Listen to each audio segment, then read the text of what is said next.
One of my friends told me this, and it messed me up. It started as a simple date from an app and ended with him running for his life. This is what he told me. I'm 32, a veteran, now using my GI Bill for college. Classes, work, no time for a real social life. So I use dating apps. That's how I met her. Let's call her Emily.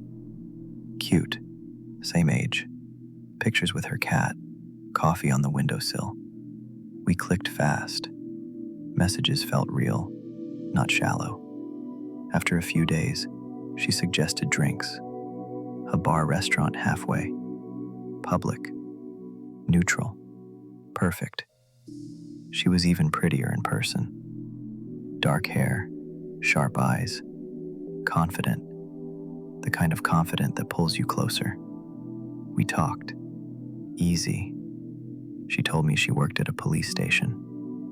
Not an officer, just front desk, receptionist type. Then, casually, she dropped this. She had a stalker, her ex-boyfriend. She said he was crazy, always hanging around. But then she laughed it off. He's harmless. I knew it didn't sound harmless, but I let it go. We had a couple drinks. The vibe was good. Then she leaned in. We should go back to my place. I wasn't arguing, but when we left, she insisted on driving. I said I was fine. 2 gin and tonics in hours, but she pressed hard. I see too many DUIs at work. Let me drive. It wasn't a suggestion. It was a command.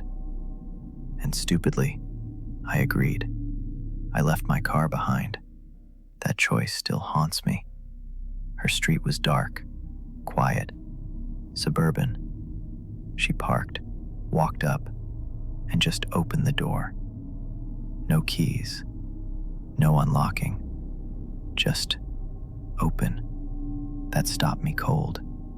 A woman with a stalker leaving her door unlocked. Inside smelled faintly of cat food. She bent to feed her cat. That's when I noticed the cereal. A bowl on the counter. Not empty. Half eaten. The milk was still cold. The cereal wasn't soggy. I asked about it. She froze for a second, then said, "Oh, I ate that before the bar." It didn't add up, but before I could press her, she kissed me, pulled me toward her room, and like an idiot, I stopped caring about the cereal. We fooled around. At one point, I moved to close the curtains. She stopped me. Leave them open. Weird, but whatever. Minutes later, we were in bed, my back to the window. That's when she gasped. Not playful, scared. Sharp, real. Her eyes locked on the glass. I turned and saw him. A hooded figure, standing outside. The figure bolted, heavy footsteps pounding across the deck. I leapt out of bed, checked the house, doors, locks. The front door, wide open. I slammed it shut, locked it. The second I did, bang. The door shook under the fists, relentless. I grabbed the handle, ready to fight. She screamed. "No, don't. Just come back to bed." I shouted back. "Are you insane? He's trying to get in." Her voice was calm, flat. "It's just him. He does this. He'll go away." "You mean your ex?" She nodded. "Yeah, don't worry about it." The pounding moved. Windows rattled. Siding shook. And her, she wasn't scared. She kept coaxing me back. That's when my stomach dropped. The unlocked door, the fresh cereal, her insistence on driving me here. Nothing added up. My gut screamed, trap. But I was stuck. My car was miles away. And if I called the cops, who would they believe? The local police receptionist, or the stranger in her bed. I confronted her, laid it all out. The lies, the door, the cereal. Her answers, weak, inconsistent. Fear took over. I snapped.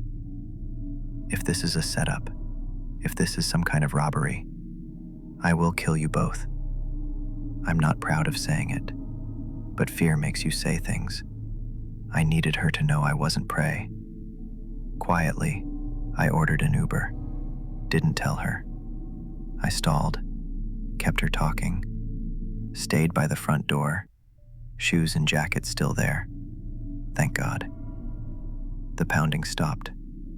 Silence. Somehow worse. Finally, my phone buzzed.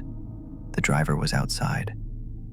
Without a word, I yanked the door open and ran, shoes barely tied, jacket half on, down the driveway, heart hammering. I looked back once.